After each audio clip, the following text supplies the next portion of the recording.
Realidades de un país cambiante. En compañía.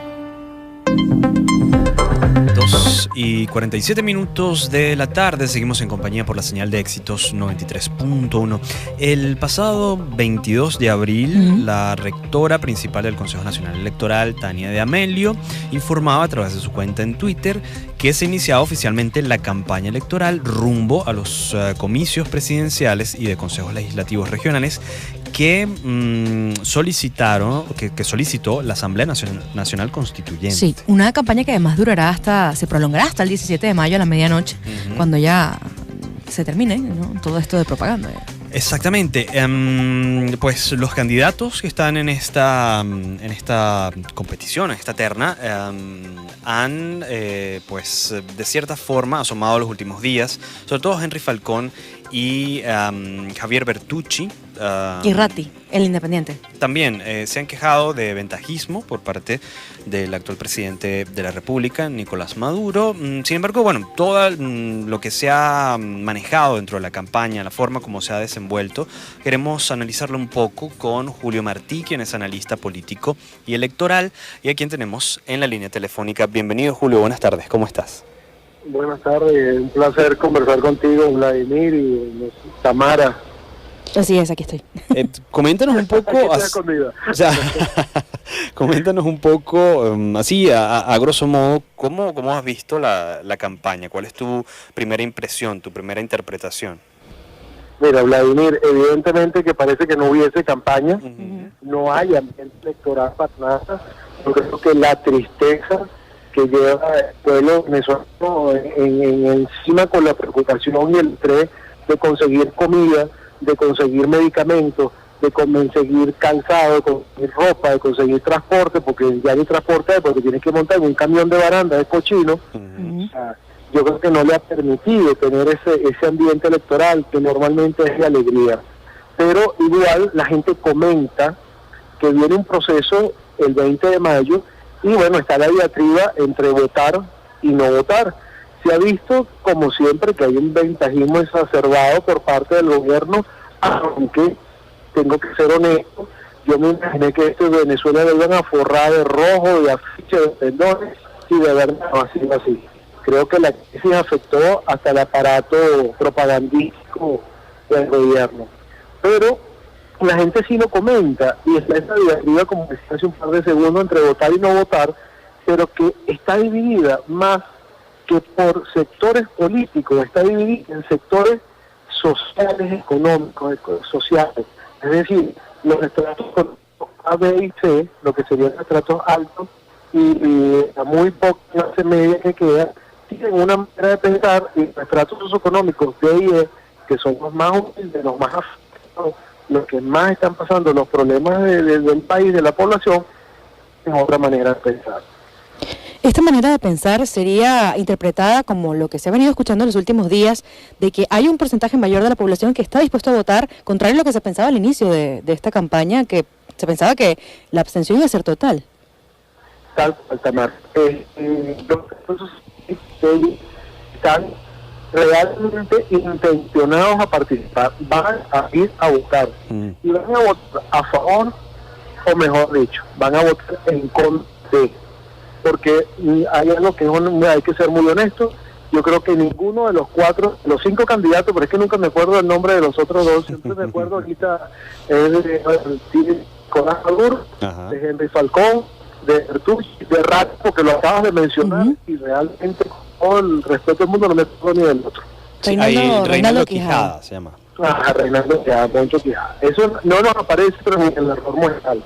Entonces, ni Ratti y Quijada, de verdad, no aparecen en el error muestral, porque recordemos que el error muestral de cualquier estudio serio es un mínimo de 3%, y ni siquiera aparecen en el error muestral. Entonces, lo que vemos es una intención real de votar en contra de, pero tú para votar en contra de un candidato, ni modo, tienes que articular tu voto a favor del otro. Entonces ahí es donde vemos que los estratos económicos de bien quieren votar y el estrato de la clase media no quiere votar porque dicen que las elecciones están amañadas, que el CNE, o sea, el discurso en lo particular considero que lo ha inoculado el gobierno, la clase media opositora.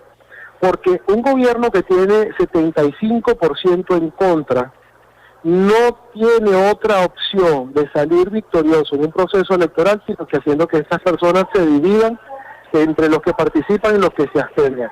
Y ahí viene un principio estadístico que dice que 30 unidos es más que 60 divididos. Sí. Pero de resto no hay opciones. Se habla mucho de las condiciones electorales, pues las condiciones electorales son en este momento las mismas que tuvimos en el 2015, ¿okay? A nivel de CNE, lo que no son es las mismas condiciones electorales por parte de la oposición en cuanto a su amalgamiento, en su unidad y de propósito y fin único, que en aquel momento era todos llegar a la Asamblea Nacional. En este momento, como el cargo es uno solo, entonces ya no se pudieron poner de acuerdo. Y por supuesto, si decimos siempre, y la gente dice en la calle que esto es una dictadura, que esto es un gobierno totalitario y tal y qué sé yo, ¿cómo pueden esperar que te pongan unas condiciones casi que en bandeja de plata en una mesa? Sí. Por supuesto que vas a tener que pelear, pero cuando te digo que las condiciones están igual a las del 2015 es porque de los 11 puntos principales que se pidieron en Dominicana, el gobierno entregó 9.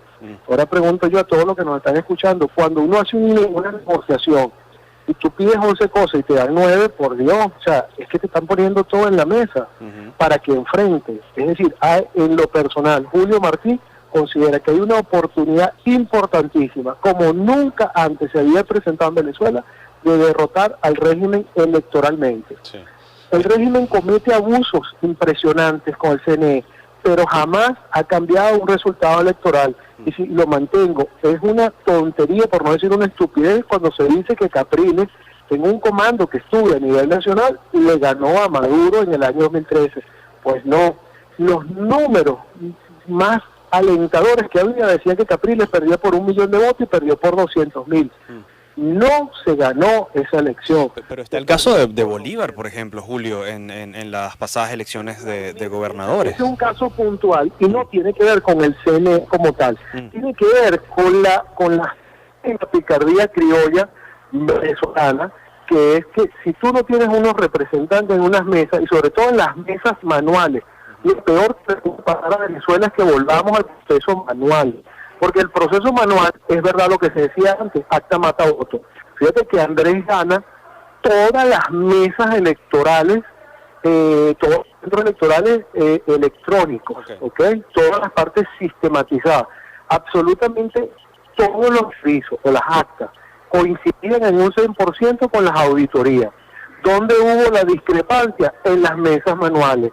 Pero qué cosa, en las mesas manuales Andrés no tenía testigos ni representantes de mesa. Entonces, si usted no tiene un testigo ni un representante de mesa que si una lloradita por usted o le cuide los votos, por supuesto que van a ver estas triquiñuelas.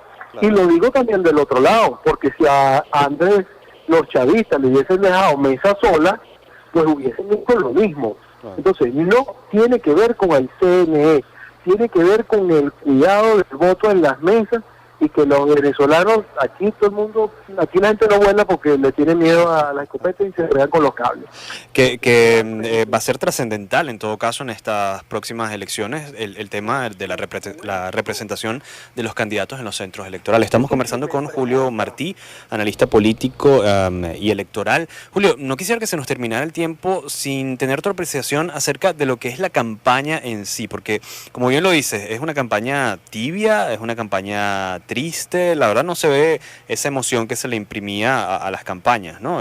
Y es austera además. Exactamente. La campaña de Maduro es creo que un insulto a las personas, porque cuando tú lo escuchas hablando, habla como que si fuese un candidato opositor y no como que si tuvieran 19 años en el gobierno. Exactamente. De verdad, eso creo que insulta la inteligencia del venezolano y te dice que apenas gane cómo va la economía. Ah, bueno, pues si ya hace años, ¿por qué no lo arreglaste ya? Que no vas a esperar a ganar, o sea, la varita mágica esa que estaba pidiendo la Cava en Carabobo, por Dios. Ajá. La de Falcón va directamente apuntada a los problemas de crisis y necesidades que está pasando el venezolano. La campaña de Bertucci, que tocó techo hace rato en ese 7%, es sencillamente dadivosa, o sea, ve para donde yo estoy y cree en mí porque te doy sopa. Cuestión de que unos números que son bien extraños, porque yo recuerdo que en Carabobo él dijo que dio 150.000 sopas, un plato de sopa contiene más o menos medio litro de agua. Es decir, que si yo 150 litros de sopa usó 75.000 litros de agua. Para tener 75.000 litros de agua usted necesita 8 camiones cisternas. Yo quiero ver cuáles fueron los reverberos que utilizaron para echar 8 camiones cisternas de agua. Entonces, a veces sí, o sea, a veces insultan al ciudadano de a pie, o sea, como dice el conde del Guachara, no es que crean que uno es tonto, es que creo que están seguros. Así es. Entonces, Julio. en cuanto a la encuesta rápida de participación, está en este momento en el 62%, ya el 62% en este momento es el que va a votar. 62% de participación, entonces, en este momento es 30 de abril. Conversamos con Julio Martí, analista político electoral. Julio, muchísimas gracias siempre por tu tiempo y por la disposición. Siempre un placer hablar contigo, Vladimir, Tamara, un saludo a todos sus oyentes. Era Julio Martí, analista político electoral, sobre lo que ha sido la campaña y, de cierta forma, dando un análisis de sus consideraciones acerca de lo que ha hecho cada candidato.